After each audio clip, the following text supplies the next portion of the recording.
अस्सलाम वालेकुम। जिस हमने पहले डिस्कस किया था कि कॉस्ट अकाउंटिंग में हम डिफरेंट किस्म के कॉस्टिंग मेथड्स डिस्कस करेंगे। इससे पहले हमने जॉब ऑर्डर कॉस्टिंग डिस्कस किया, जहाँ पे हम उन प्रोडक्ट्स की कॉस्टिंग को डिस्कस करते थे जो एक दूसरे से डिफरेंट थे। एक प्रोडक्शन में एक प्रोडक्ट दूसरे प्रोडक्ट से डिफरेंट था, तो वहाँ पे हम क्या करते थे कि हम डायरेक्ट कॉस्ट जो हैं वो डायरेक्टली ट्रेस करते थे टू द प्रोडक्ट, और इनडायरेक्ट कॉस्ट को हम किसी ना किसी मैकेनिज्म के तहत एलोकेट करते थे। फिर दूसरे मेथड में हमने प्रोसेस कॉस्टिंग की थी। वो वहाँ पे सूटेबल थी जहाँ पे हमारे एक जैसे प्रोडक्ट्स जो हैं वो मैस मैन्युफैक्चर हो रहे थे। तो हम क्या करते थे, ओवरऑल एक पूरे प्रोसेस की कॉस्ट निकालते थे। उस प्रोसेस के आउटकम में जितनी प्रोडक्ट्स बनते थे उस कॉस्ट को उस आउटकम पे डिवाइड कर देते थे, तो हम एवरेज कॉस्ट निकल आती थी। तीसरा सिस्टम हम जो डिस्कस करने जा रहे हैं वो बेसिकली कॉस्ट रिफाइनमेंट की तरफ लेकर जाता है। आपने जो पिछले जॉब ऑर्डर कॉस्टिंग में और प्रोसेस कॉस्टिंग में जो कॉस्ट को एलोकेट करने का या डिवाइड करने का तरीकाकार बनाया है, तो ये उसमें थोड़ी सी रिफाइनमेंट लेकर आता है। ठीक है, इसका नाम है एक्टिविटी बेस्ड कॉस्टिंग। अगर आपको याद हो, जॉब ऑर्डर कॉस्टिंग में हम क्या करते थे, जो डायरेक्ट कॉस्ट थी वो तो हम डायरेक्टली ट्रेस करते थे, वेयर एज जो इनडायरेक्ट कॉस्ट थी या प्रोसेस कॉस्टिंग में जो ओवरहेड कॉस्ट हैं या कन्वर्जन कॉस्ट हैं, वो कॉस्ट जो है हम एलोकेट करते हैं किसी ना किसी क्राइटेरिया की बेसिस पे। जनरली हमने देखा था कि अभी तक जो हमने एग्जांपल्स देखी हैं वो हमने number of direct labour hours पे या नंबर ऑफ यूनिट्स की बेसिस के ऊपर हमने एलोकेशन की है। एक्टिविटी बेस्ड कॉस्टिंग जो है वो जो ओवरहेड कॉस्ट की एलोकेशन है उसको मजीद बेहतर करता है। वो एफिशिएंटली कॉस्ट को ओवरहेड एलोकेट करता है, करने का मैकेनिज्म बताता है। आगे जाके पहले तो हम ये देखते हैं कि ओवरहेड कॉस्ट जो है वो अगर करेक्टली एलोकेट ना की जाए या इनडायरेक्ट कॉस्ट जो है वो एफिशिएंटली या एक्यूरेटली एलोकेट ना की जाए, तो उसका पहले तो हमारे सिस्टम पे क्या इफेक्ट आता है, और उसके बाद फिर हम देखेंगे इस चीज़ को कैसे इम्प्रूव किया जा सकता है।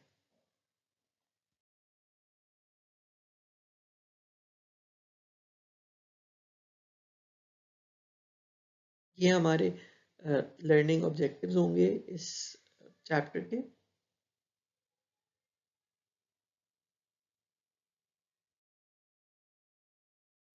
जी, सबसे पहले तो जो जब आपके ओवरहेड सही तरह एलोकेट नहीं होते या इनडायरेक्ट कॉस्ट सही तरह एलोकेट नहीं होती, तो उससे होता क्या है, उससे हम जो टर्म यूज करते हैं हम उसको कहते हैं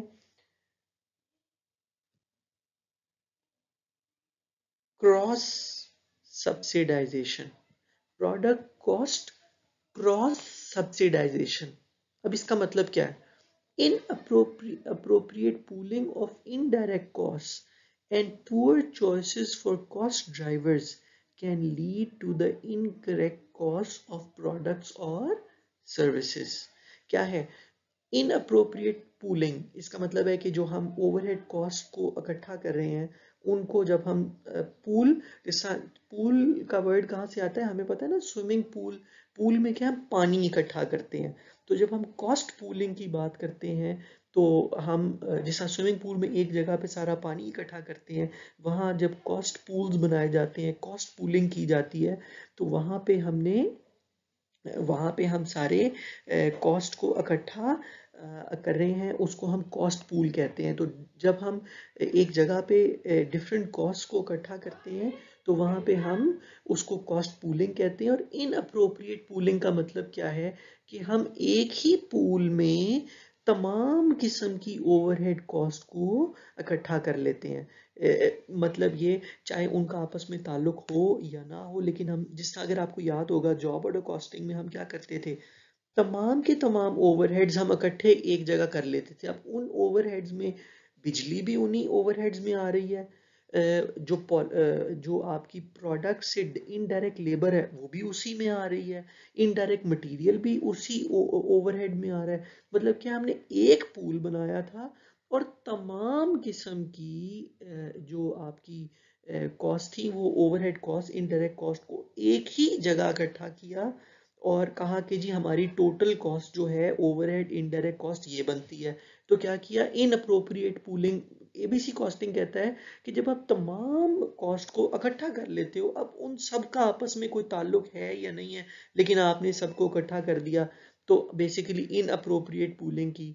उसके बाद क्या किया, and poor choices for cost driver.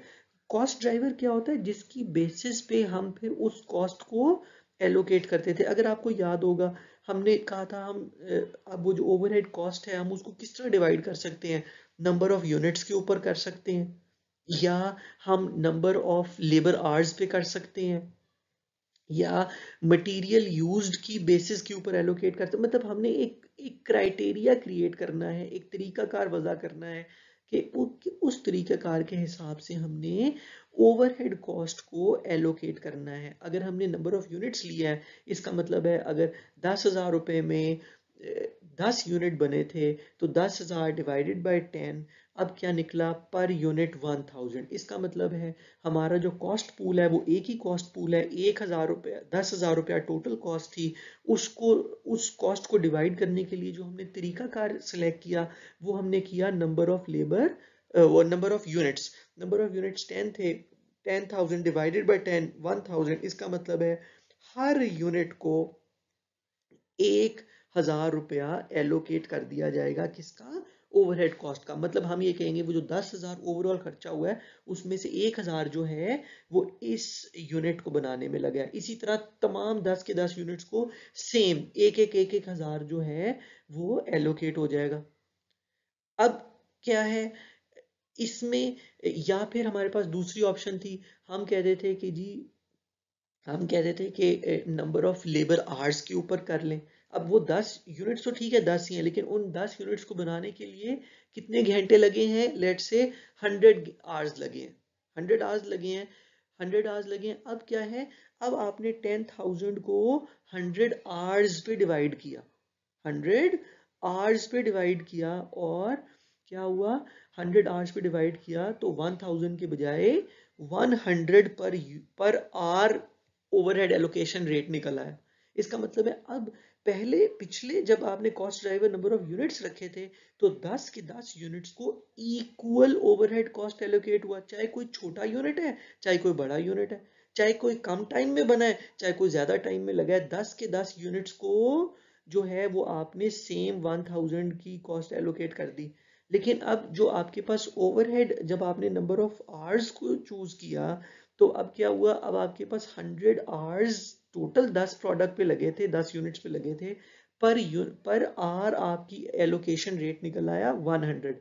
अब जो छोटा प्रोडक्ट होगा उसको लेट से कम टाइम लगेगा, अगर कम 5 घंटे लगेंगे तो छोटे प्रोडक्ट को यूनिट को 5 घंटे उसमें बनाने में लगे हैं। चूंकि कॉस्ट ड्राइवर आवर्स की बेसिस पे है तो 5 मल्टीप्लाई बाय 100, 500 कॉस्ट एलोकेट होगी उस प्रोडक्ट को जिस पे 5 घंटे लगे हैं, जिस प्रोडक्ट को 15 घंटे लगे हैं उसको 1500 एलोकेट हो जाएगा। इसका मतलब है वहां पे भी जॉब ऑर्डर कॉस्टिंग में भी हम कहते थे अच्छा जी हमारी जो सिचुएशन है जहां सारे प्रोडक्ट्स इक्वल नहीं है तो यार नंबर ऑफ यूनिट्स जो है वो अप्रोप्रिएट कॉस्ट ड्राइवर नहीं है, हमारे हमारे पास जो ऑप्शंस है उनमें से लेबर आवर्स बेहतर है। ठीक हो गया। लेकिन एबीसी कॉस्टिंग जो है वो इसको एक स्टेप आगे लेके जाएगा। वो कहता है, वो आगे जाके हम डिस्कस करेंगे, वो कहता है कि अब ठीक है आपके पास एक ही कॉस्ट पूल था, एक कॉस्ट ड्राइवर आपने चूज करना था, तो आप बेहतर ये है कि आप सबसे बेस्ट कॉस्ट ड्राइवर चूज कर लो, जिससे हमने अभी पिछली एग्जांपल में डायरेक्ट लेबर आवर्स वाला कॉस्ट ड्राइवर चूज किया था। ठीक है।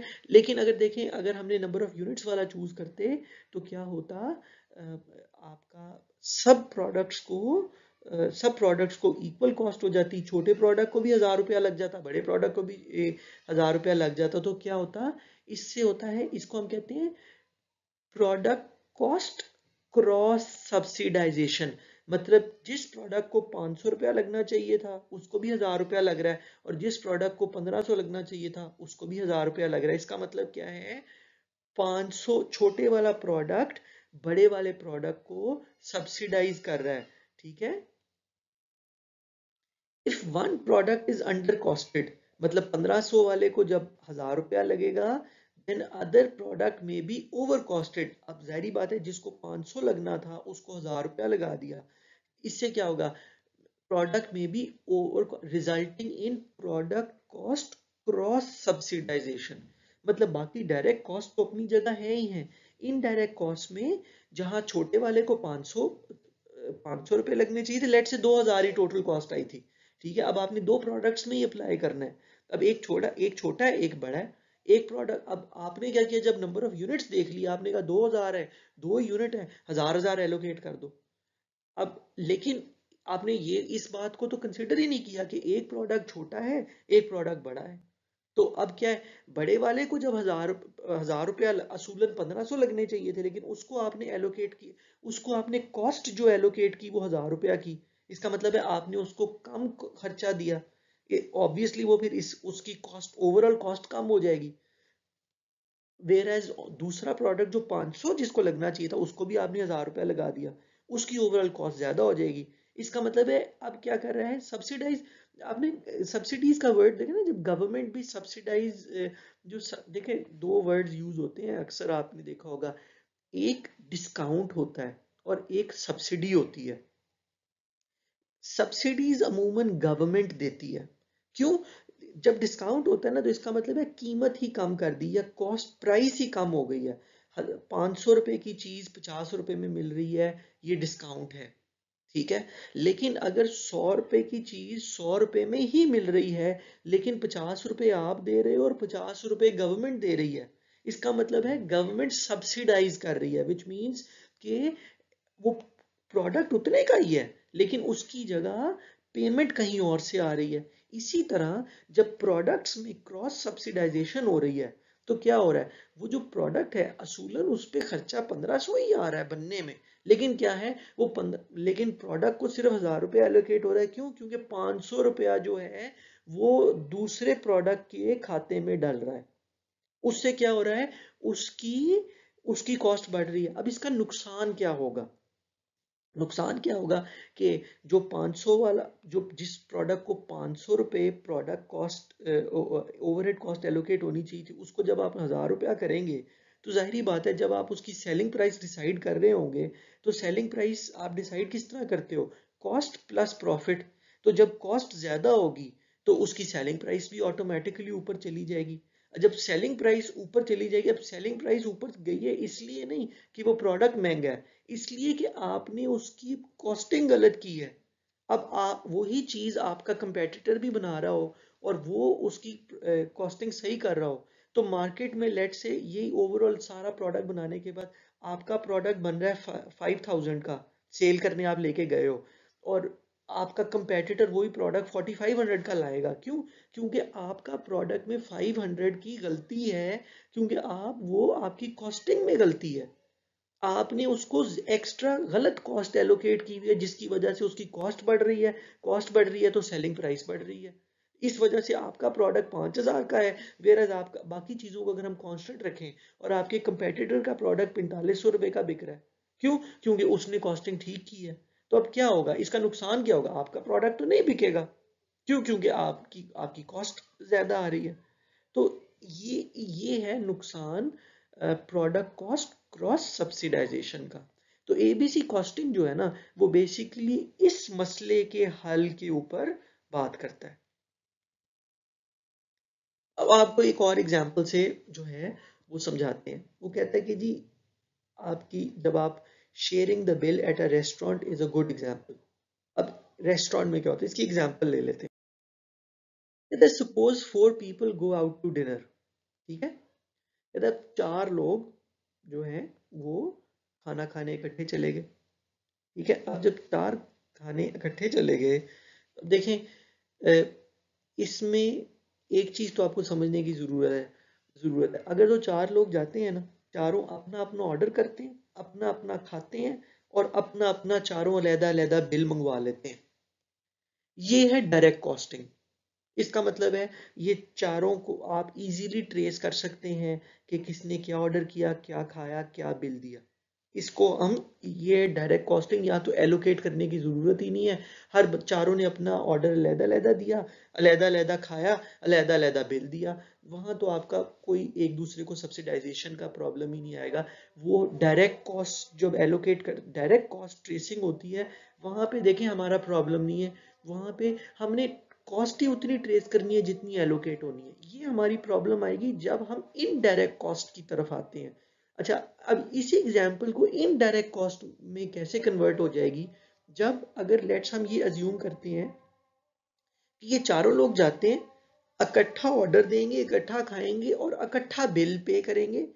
बिल पे करने के बाद आपस में कॉस्ट को डिवाइड करेंगे। ठीक है। अब इस सिचुएशन को आपने जहन में रखना है। और फिर आप कहते हैं कि जी देखिए चार लोग जाते हैं खाना खाने, 2 people are on diet and eat lightly. कहते हैं जी दो लोग जो है ना उनको बड़ा अपने वजन का ख्याल रहता है, वो डाइटिंग कर रहे हैं और वो हल्का खाते हैं, कम खाते हैं। वेयर एज दो 2 people जो है, वो हर ग्रुप में होता है ना, कुछ ज्यादा खाने वाले कुछ कम खाने वाले। 2 people order appetizers, large meals and dessert. अब क्या है, एपेटाइजर दो लोग कहते हैं जी हमने तो बस थोड़ा सा खाना ही खाना है दरमियान में, हम डाइटिंग कर रहे हैं। और दो कहते हैं हम जी खाने से पहले एपेटाइजर्स भी खाएंगे, वो नहीं, फिश क्रैकर्स, विंग्स, सूप और इस तरह की चीज़ें जो एपेटाइजर्स में खाने से पहले आ जाती हैं। उसके बाद फिर वो दरमियान का खाना भी, लार्ज मील भी खाते हैं। और खाने के बाद कहते हैं जी हमने डिजर्ट भी खाना है, मीठा। ठीक है, ice cream, cake and all that. अब ये चार लोग इकट्ठे चले गए। अब क्या होगा, if they share the bill equally, then all costs were considered indirect and the cost allocate base was number of diners. अच्छा, डाइनर्स किसको, डाइनर हम कहते हैं वो खाना खाने वालों को। जैसा डिनर होता है, ये डिनर नहीं लिखा हुआ, ये डाइनर लिखा हुआ है। डाइनर जहाँ हम उन लोगों को कहते हैं जो खाना खा रहे हैं, डाइनर्स। ठीक है। तो कहता है कि जी अब क्या है कि अगर ये सारे लोग जो हैं वो इकट्ठा बिल मंगवाते हैं, इसका मतलब है तमाम कॉस्ट को जब इकट्ठा कर लिया, तो अब जब चार लोगों में डिवाइड करना है तो इन चारों कॉस्ट को इनडायरेक्टली ट्रीट किया जा रहा है। ठीक है। और अब डिवाइड करने का क्राइटेरिया क्या बना रहे हैं, and the cost allocation base was number of diners. मतलब बिल आया 4,000। ठीक है। कितने लोग खाने आए हैं, 4 लोग खाने आए हैं। 4 लोगों ने खाया और बिल क्या आ गया, 4,000 को 4 लोगों में डिवाइड किया, चारों ने दिया 1,000। ठीक हो गया। अब चारों ने दिया 1,000। अब जिसने सिर्फ दरमियान का खाना, उन दो लोगों ने जो डाइटिंग कर रहे थे, जिन्होंने दो लोग डाइटिंग कर रहे थे, उन्होंने भी 1,000 रुपया दिया। और वो जो दो लोग जिन्होंने एपेटाइजर्स भी खाए, खाना भी खाया, बाद में मीठा भी खाया, उन्होंने भी दिया 1,000 रुपये। अब क्या जिन्होंने ये सब कुछ खाया उनका असल बिल भी 1,000 रुपया था? नहीं। अब हुआ क्या है, कहता है the dieters are subsidizing the other 2 diners. कहता है जिन लोगों ने कम खाया है उन्होंने एक्चुअल में पेमेंट की है, किसकी, उन लोगों की भी जिन्होंने ज्यादा खाया। असूलन क्या था, अब आप, इन्होंने कम खाया लेकिन पैसे ज्यादा दिए, उन्होंने ज्यादा खाया लेकिन पैसे कम दिए। तो इसको क्या कह रहे हैं, क्रॉस सब्सिडाइजेशन हो रही है। कम खाने वाले ज्यादा खाने वालों को की पेमेंट कर रहे हैं। इसी तरह जब प्रोडक्ट क्रॉस सब्सिडाइजेशन होती है तो वहां पे भी क्या होता है कि अगर आप इक्वली डिवाइड कर देंगे तमाम कॉस्ट को, तो क्या चीज इग्नोर हो जाएगी वहां पे कि एक्चुअल में खर्चा किस प्रोडक्ट पे ज्यादा है। ऑब्वियसली जो हमारी पिछली एग्जांपल थी, छोटा प्रोडक्ट और बड़े प्रोडक्ट को सिंप्लीफाई करके मैंने एग्जांपल कर दिया। तो क्या है, बड़ा प्रोडक्ट बनाने पे ज्यादा खर्चा आता है, छोटा प्रोडक्ट बनाने पे कम खर्चा आता है, लेकिन जब आपने दोनों को इक्वल कर दिया इसका मतलब है बड़े बड़े प्रोडक्ट पे बनाने का खर्चा जो है वो किस पे पड़ रहा है, छोटे वाले पे, और अल्टीमेटली दोनों की कॉस्ट इक्वल हो रही है। उससे क्या होगा, दोनों की कॉस्टिंग खराब हो जाएगी। जब दोनों की कॉस्टिंग खराब होगी तो उनकी सेलिंग प्राइस, क्यों सेलिंग प्राइस का ताल्लुक कॉस्ट के साथ है। जब कॉस्ट गलत हो जाएगी तो obviously marketing department, sales department उसकी सेलिंग प्राइस उसकी कॉस्ट के हिसाब से रखेगी, तो वो भी इफेक्ट हो जाएगी।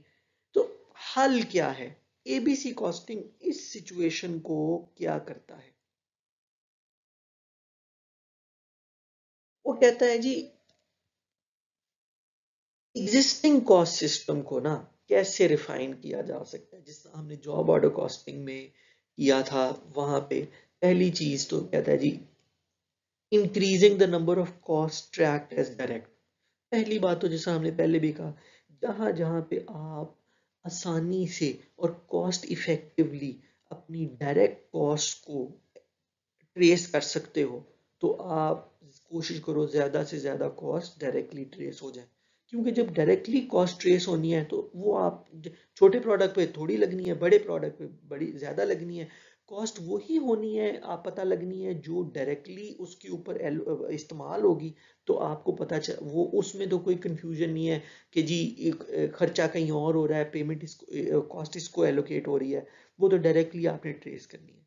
तो डायरेक्ट कॉस्ट, पहले भी हमने कहा था डायरेक्ट कॉस्ट का तो इशू ही नहीं है। मजीद आप रिफाइन करना चाहते हैं तो कोशिश करें ज्यादा से ज्यादा कॉस्ट डायरेक्ट हो। लेकिन अगर हमारे अब हम इनडायरेक्ट में ही हैं तो इनडायरेक्ट में क्या करें, increasing the number of indirect cost pools. अब क्या है, हमारी जो पहली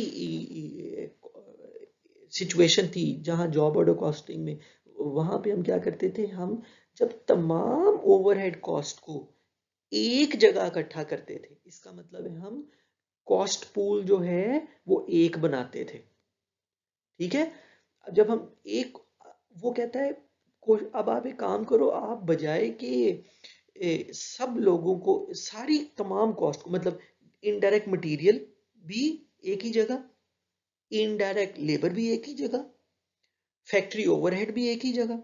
ठीक है, आपने तमाम इनडायरेक्ट कॉस्ट को एक ही कॉस्ट पूल में इकट्ठा किया था। वो कहता है पहला एक काम करो कि आप जो है वो अपनी सिचुएशन के मुताबिक आप अपने नंबर ऑफ कॉस्ट पूल्स को बढ़ा दो। ठीक हो गया, नंबर ऑफ कॉस्ट पूल्स को बढ़ा दो। फिर दूसरा काम क्या करो, using a better cause and effect cost allocation for each indirect cost pool. अब देखो, पहले चूंकि कॉस्ट पूल एक था, जब कॉस्ट पूल एक था तो उसका कॉस्ट ड्राइवर भी एक ही हो सकता था। जिस तरह याद है ना, पहले हम या तो चूज कर सकते थे number of units as a driver या number of labour hours as a driver, क्योंकि किसी एक चीज पे डिवाइड कर सकते हैं ना। जब कॉस्ट पूल एक होगा तो उसको डिवाइड करने के लिए, एलोकेट करने के लिए क्राइटेरिया भी एक ही हो सकता है। या तो हम कॉस्ट को एलोकेट कर सकते थे based on number of units, या कॉस्ट को एलोकेट कर सकते थे based on number of labour hours. ठीक है, क्यों, क्योंकि कॉस्ट पूल एक था। अब चूंकि आपके पास कॉस्ट पूल एक से ज्यादा हो गया है, आपने लेट से डायरेक्ट मटेरियल जो है वो अलग, इनडायरेक्ट मटेरियल आपने अलहदा पूल बनाया, इनडायरेक्ट लेबर आपने अलहदा पूल बनाया, और इनडायरेक्ट और आपके अदर ओवरहेड्स आपने अलहदा पूल बनाया। इसका मतलब है आप तीन डिफरेंट पूल्स आ गए। अब तीनों को एलोकेट करने के लिए अलहदा अलहदा ड्राइवर्स बना दें। मटेरियल के लिए लेट से मटेरियल से रिलेटेड टोटल मटेरियल यूज कर सकते हैं, लेबर के लिए टोटल लेबर यूज कर सकते हैं, ओवरहेड्स के लिए नंबर ऑफ यूनिट्स कर सकते हैं, मतलब डिपेंडिंग ऑन कि आपकी किस चीज की प्रोडक्शन है। तो वो कहता है using a better cause and effect cost allocation base, मतलब जिस कॉस्ट का पूल के साथ ज्यादा ताल्लुक है, जिस चीज एक्टिविटी जिस क्राइटेरिया का पूल कॉस्ट पूल से ज्यादा ताल्लुक है, उस कॉस्ट पूल के लिए वही ड्राइवर सिलेक्ट कर लें। अगर हम अपनी एग्जाम्पल पे दोबारा आए, ये तो वो नेक्स्ट खुल गया, मैं आपको अपनी हमारी एग्जाम्पल वाली बात पहले कर दूं कि जो हमने कहा था कि जी 4 लोग खाना खाने गए, 4 लोग खाना खाने गए, अब क्या है आपकी, जब चारों का बिल, अब दो दो थे, उन्होंने एपिटाइजर भी खाया, उन्होंने मेन कोर्स भी खाया और डिजर्ट्स भी खाए, और दो ने सिर्फ मेन कोर्स खाया। तो अब क्या है, जब आपने चारों का बिल इकट्ठा आया, इसका मतलब है कॉस्ट पूल जो है वो अपना एक ही बन गया। ठीक है। अब जब कॉस्ट पूल एक है तो ड्राइवर क्या होगा, नंबर ऑफ डाइनर्स, और वो कितने हैं, 4। ठीक है। अच्छा, अब इसका हल क्या है, जब हम कहते हैं कि नंबर ऑफ कॉस्ट पूल्स को बढ़ा दिया जाए, नंबर ऑफ कॉस्ट पूल्स को बढ़ा दिया जाए, तो हमने अब नंबर ऑफ कॉस्ट पूल हमारी एग्जांपल में कैसे बढ़ेंगे, हमने क्या कहा, हमने वेटर को कहा यार एक काम करो, तुम जो है, तुम एक बिल लाने की बजाय तुम 3 बिल लेकर आना। वो 3 बिल क्या होंगे, एक बिल तुम लेकर आना खाने से पहले मीठे का, ओ सॉरी एपिटाइजर्स का। ठीक है। एक बिल लेकर आना एपिटाइजर्स का, एक बिल तुम लेकर आना उसका मेन कोर्स का, और एक बिल तुम लेकर आना डिजर्ट्स का। इसका मतलब है 3 बिल आएंगे। अब वो जो पहले पूरी कॉस्ट इकट्ठी एक बिल में आनी थी, अब क्या हो गया, वो ही कॉस्ट 3 बिल्स में आ गई। जब 3 बिल्स में बिल वही, लेट से अभी हमारी एग्जांपल में वो 4,000 रुपया ही बिल है। ठीक है। वो बिल हमारा 4,000 ही है।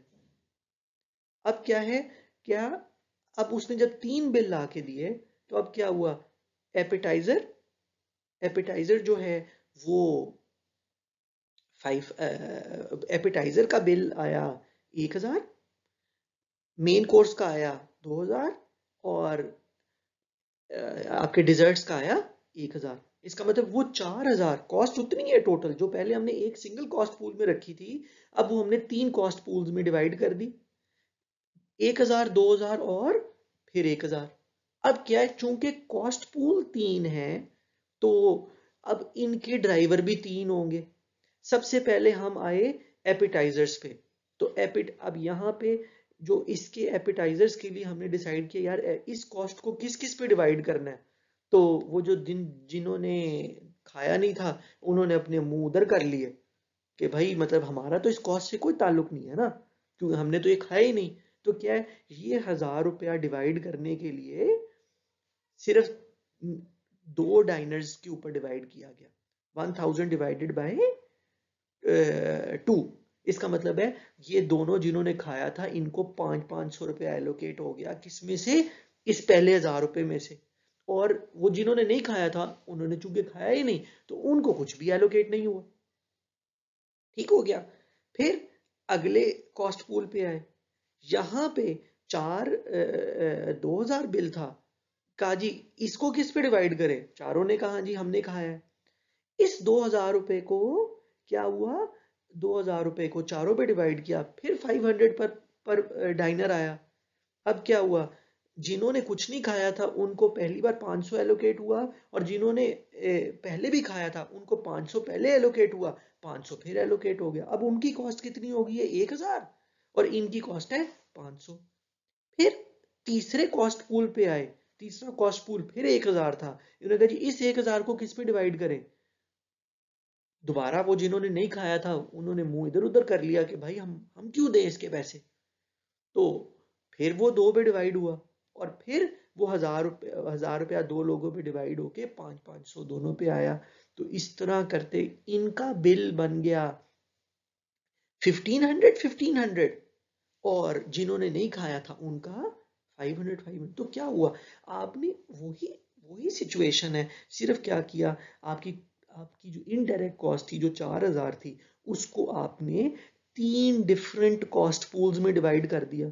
जब 3 डिफरेंट कॉस्ट पूल्स में डिवाइड कर, जब एक था तो टोटल, जब चारों पे चार एक ही बिल था, हाँ, तो आपके पास ऑप्शन ही नहीं थी, आप सिर्फ 4 पे डिवाइड कर सकते थे। लेकिन जब आपके पास 3 ऑप्शंस आ गई, तो अब हर एक के लिए ड्राइवर आपके पास ऑप्शन थी, आप फर्क चूज कर सकते थे। तो आपने तीनों के लिए फर्क कॉस्ट ड्राइवर चूज किया कॉस्ट पूल्स के लिए। अब आपकी कॉस्ट इस तरह जो एलोकेट हुई वो ज्यादा एक्यूरेटली हुई। और यहाँ पे अब कम खाने वाले ज्यादा खाने वालों का बिल नहीं दे रहे, क्रॉस सब्सिडाइजेशन नहीं। ठीक है, तो ये हमारी बेसिकली एक्टिविटी बेस्ड कॉस्टिंग क्या कहती है कि आप किस तरह बेहतर कर सकते हो, आप नंबर ऑफ कॉस्ट पूल्स को बढ़ा लो। कहता है, यही आपके सामने एक और एग्जांपल आ गई है। कहते हैं a company makes two products, premium and regular, with direct cost of $120 and $80 respectively। कहते दो प्रोडक्ट्स बना रही कंपनी, एक प्रीमियम है एक रेगुलर है। Each product requires 5 direct labour hours and the overhead rate is $10 पर डायरेक्ट लेबर आवर। कहता है दोनों को 5-5 घंटे डायरेक्ट लेबर आवर्स के लगते हैं और जो ओवरहेड एलोकेशन रेट है वो $10 पर डायरेक्ट लेबर आवर के हिसाब से है। ये पुराने वाला मेथड जहां एक ही कॉस्ट एलोकेशन बेस होती थी और एक ही कॉस्ट पूल होता था। कहता है लेकिन वैसे बता रहा है, however the premium product line is more difficult to produce and manage। कहता है प्रीमियम वाली बनती मुश्किल है। It takes twice the number of engineering hours, 4 times the number of machine setups and twice the hours in machining department to get a full run of premium out the door। कहता है जी पुराने method के मुताबिक दो products बन रहे हैं, एक रेगुलर एक प्रीमियम, डायरेक्ट कॉस्ट है $120 और $80, दोनों पे लगते हैं 5-5 घंटे। और चूंकि हम ओवरहेड जो है नंबर ऑफ लेबर आवर्स के हिसाब से करते हैं एलोकेट, तो $10 पर डायरेक्ट लेबर आवर के हिसाब से हम एलोकेट करेंगे। अच्छा, वैसे आपको एडिशनली बताता है, कहता है प्रीमियम प्रोडक्ट जो है ना वो मुश्किल से बनता है। क्यों? उसमें इंजीनियरिंग डबल इंजीनियरिंग आवर्स लगते हैं। उस नॉर्मल रेगुलर से प्रीमियम बनाने के लिए इंजीनियरिंग आवर्स डबल लगते हैं। आपके मशीन सेटअप्स जो हैं वो 4 टाइम्स लगते हैं और मशीनिंग डिपार्टमेंट में भी डबल टाइम लगता है प्रीमियम प्रोडक्ट को बनाने के लिए। ठीक है, लेकिन ट्रेडिशनल कॉस्टिंग में इन दोनों की कॉस्टिंग कैसे बनेगी? क्या है? डायरेक्ट कॉस्ट प्रीमियम की 120, रेगुलर की 80, ओवरहेड चूंकि डायरेक्ट याद है हमारे पास तो एक ही ऑप्शन होती थी, किसी एक क्राइटेरिया के ऊपर हम एलोकेट कर सकते थे, तो वो चूंकि हमने यहाँ पे कैलकुलेट किया हुआ था कि जी $10 पर डायरेक्ट लेबर आवर के हिसाब से ओवरहेड एलोकेट करनी है। क्योंकि डायरेक्ट लेबर आवर्स की बात थी तो वो दोनों को 5-5 घंटे लगे थे, तो इसको भी $50 एलोकेट हो गया, प्रीमियम को भी और रेगुलर को भी $50 एलोकेट हो गया। तो ये दोनों कितने के बन गए? $70 एंड $170 एंड $130। ये हमारी कॉस्टिंग निकली हमारे पुराने मेथड के मुताबिक, जिसको हम ट्रेडिशनल कॉस्टिंग कहते हैं, जहां पे एक ही कॉस्ट पूल था और एक ही कॉस्ट ड्राइवर था। अब इसी क्वेश्चन को एबीसी कॉस्टिंग क्या कहता है?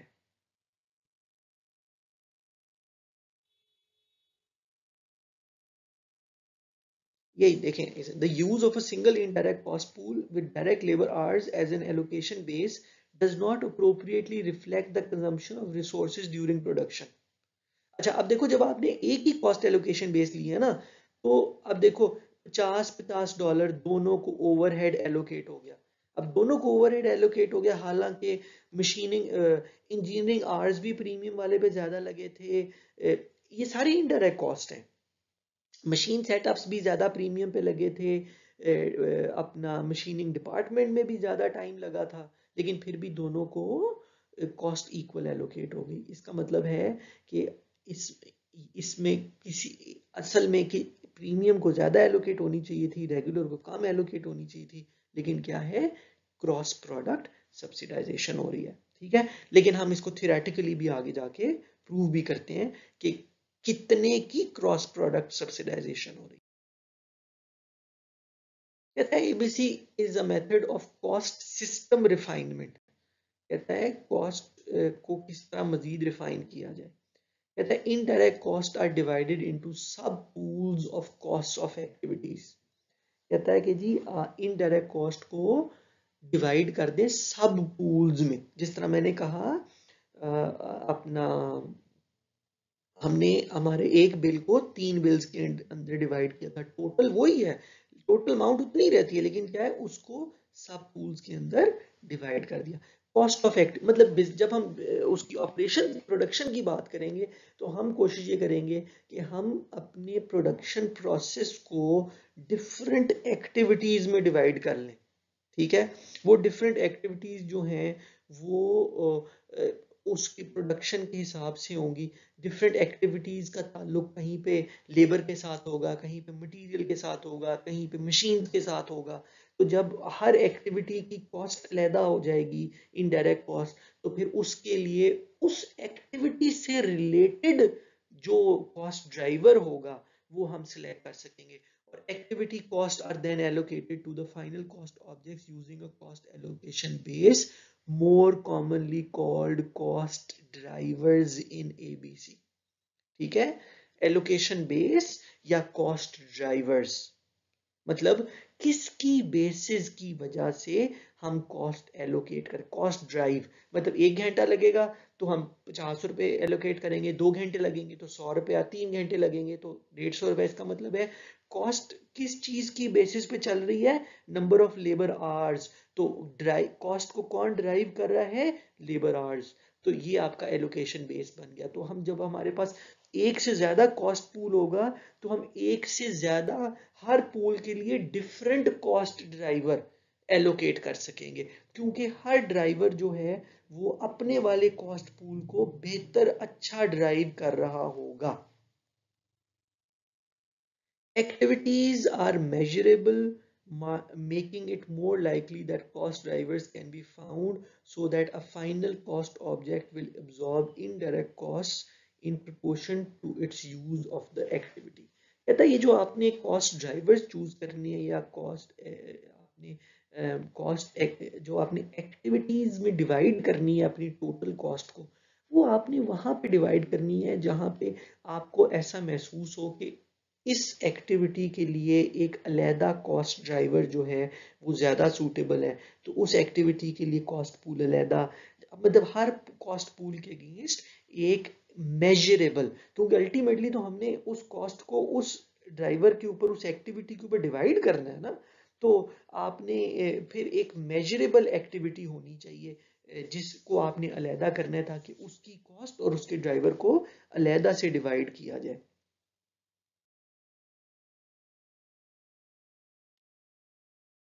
अब देखें मजीद क्लैरिफिकेशन है उसी में ही, आगे उसको आगे उसी टॉपिक को आगे लेके जा रहे हैं। कहते हैं जी ट्रेडिशनल कॉस्टिंग सिस्टम्स में क्या होता है, 3 प्रोडक्ट बन रहे हैं।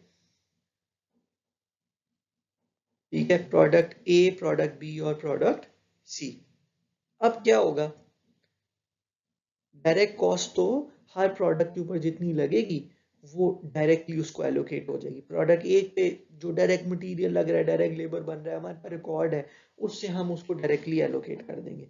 वेयर एज प्रोडक्ट इसी तरह प्रोडक्ट बी और प्रोडक्ट सी का भी। ठीक है, हमारा सारा मसला कहाँ आना है, इनडायरेक्ट कॉस्ट के ऊपर। इनडायरेक्ट कॉस्ट क्या है, इनडायरेक्ट कॉस्ट सारी की सारी एक सिंगल कॉस्ट पूल के अंदर पड़ी हुई है।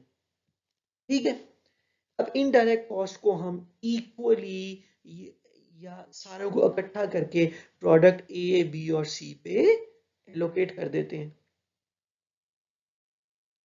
ट्रेडिशनल कॉस्टिंग में क्या होता है, अब एबीसी कॉस्टिंग क्या कहती है, एबीसी कॉस्टिंग ये है कि आप क्या करो, आप ये जो एक इनडायरेक्ट कॉस्ट थी ना, इसको सब पूल्स में, मतलब जिस तरह याद है हमारा 4000 का बिल था, जब 4000 का बिल था यहाँ पे 4000 का,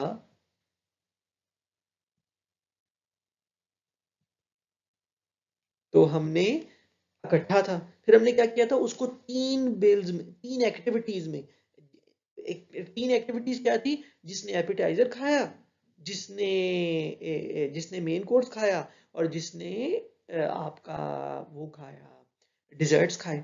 तो क्या हुआ कि आपकी 3 एक्टिविटीज में डिवाइड होगी। अब वो 4000 जो है वो इन 3 एक्टिविटीज में डिवाइड हो गया। हमारी एग्जांपल के मुताबिक 1000, 2000 और फिर 1000 हो गया। अच्छा अब क्या है, अब अब चूंकि 3 एक्टिविटीज हैं उनको हर प्रोडक्ट के ऊपर एलोकेट करना है, ठीक है। अब क्या है, प्रोडक्ट ए बनाने में प्रोडक्ट एक्टिविटी 1 जो है ना, वो प्रोडक्ट ए बी और सी तीनों से उसका ताल्लुक है। प्रोडक्शन में लेट से कि जी एक्टिविटी 1 जो है वो आपकी प्रोडक्ट की शेपिंग की कॉस्ट है या जो भी है, एक्टिविटी 1 का ताल्लुक तीनों प्रोडक्ट के साथ है। तो एक्टिविटी 1 के लिए एक्टिविटी 1 को तीनों कॉस्ट को तीनों कॉस्ट, एक्टिविटी 1 की जो कॉस्ट है वो तीनों प्रोडक्ट्स को जाएगी, ए बी सी को। वेयर एज एक्टिविटी 2 की कॉस्ट जो है वो सिर्फ प्रोडक्ट ए और बी से उसका ताल्लुक है, तो सिर्फ प्रोडक्ट ए और बी को ही एलोकेट होगी। अब देखो, जब पिछले 4000, जब इनडायरेक्ट कॉस्ट में डायरेक्ट जब सब एक कॉस्ट पूल था, तो अब प्रोडक्ट एक्टिविटी 2 की कॉस्ट का तो प्रोडक्ट सी से कोई ताल्लुक था ही नहीं। लेकिन जब हम एक कॉस्ट पूल के तौर पे कॉस्ट को एलोकेट कर रहे थे, इसका मतलब है जब इनडायरेक्ट कॉस्ट पूल में एक्टिविटी 2 की कॉस्ट जो थी वो भी प्रोडक्ट सी को एलोकेट हो रही थी जब ट्रेडिशनल कॉस्टिंग में। लेकिन प्रोडक्ट सी का तो एक्टिविटी 2 की कॉस्ट से कोई ताल्लुक ही नहीं था। लेकिन जब वो सारा एक सिंगल कॉस्ट पूल में था तो जाहिर बात है इस एक्टिविटी 2 की भी कॉस्ट का कोई ना कोई हिस्सा प्रोडक्ट सी को एलोकेट हो रहा होगा। लेकिन लेकिन अब जब आपने उस इकट्ठा नहीं ट्रीट करे, आपने 3 एक्टिविटीज में डिवाइड कर दिया है, तो अब एक्टिविटी 2 की कॉस्ट का प्रोडक्ट सी से कोई ताल्लुक नहीं, तो उस कॉस्ट को प्रोडक्ट सी को एलोकेट भी नहीं किया जाएगा। इसी तरह एक्टिविटी 3 की कॉस्ट का प्रोडक्ट बी और प्रोडक्ट सी से ताल्लुक है, तो सिर्फ प्रोडक्ट बी और सी को ही उसको कॉस्ट एलोकेट की जाएगी, प्रोडक्ट ए को एलोकेट नहीं की जाएगी। इसी तरह जब इसको हम ट्रेडिशनल मेथड में एक सिंगल कॉस्ट पूल में एलोकेट कर रहे थे, तो फिर एक्टिविटी 3 की कॉस्ट भी जो है वो प्रोडक्ट ए को एलोकेट हो रही थी, विच मीन्स एक्स्ट्रा कॉस्ट जा रही थी ना। प्रोडक्ट एक्टिविटी 3 में लेट से पॉलिशिंग हो रही है, अब प्रोडक्ट ए जो है वो हम पॉलिश करके बेचते ही नहीं है। अब जब प्रोडक्ट ए पॉलिश करके बेचते नहीं है, तो लेकिन जब हम सारी को इनडायरेक्ट कॉस्ट और पॉलिशिंग कॉस्ट लेट से इनडायरेक्ट कॉस्ट थी, तो अब इनडायरेक्ट कॉस्ट के अंदर पॉलिशिंग कॉस्ट भी मौजूद है। और जब एक ट्रेडिशनल कॉस्टिंग से हम प्रोडक्ट कॉस्टिंग कर रहे थे, इसका मतलब है हम प्रोडक्ट ए को पॉलिशिंग की कॉस्ट भी डाली जा रहे थे, हालांकि वो प्रोडक्ट तो पॉलिश होके बिकता ही नहीं है। इसका मतलब कॉस्ट तो हमारी एक्टिविटी बेस्ड कॉस्टिंग में क्या हुआ, उसने कहा जी आप अपनी इनडायरेक्ट कॉस्ट को अपनी एक्टिविटीज के हिसाब से डिवाइड कर दो, और फिर देखो जिस प्रोडक्ट पे जो एक्टिविटी इन्वॉल्व है सिर्फ उस ही एक्टिविटी की कॉस्ट एलोकेट करो, बाकी की कॉस्ट एलोकेट ना करो। ठीक है।